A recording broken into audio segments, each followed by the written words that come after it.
We're going to show you all how I do baked ham.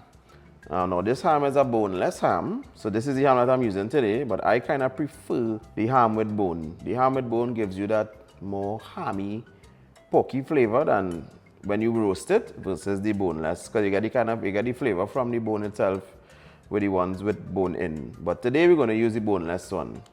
Right? We're going to start with rubbing down with our honey, our mustard, sticking the cloves, the brown sugar, then adding the pineapple and the cherries. So we're going to rub first and then add the cloves. We just add mustard and now some honey and some brown sugar.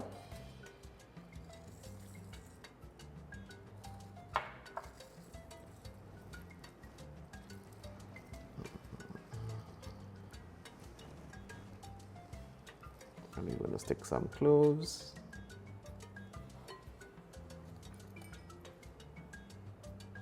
Now the amount of cloves you stick solely determines on how much of that clove taste you want. I don't like too much cloves, so I'm going to just add this amount. But if you like that strong clove flavor, you can add more.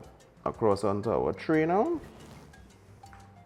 We're going to add the pineapple and the cherry, using the toothpick to hold the cherry to the ham.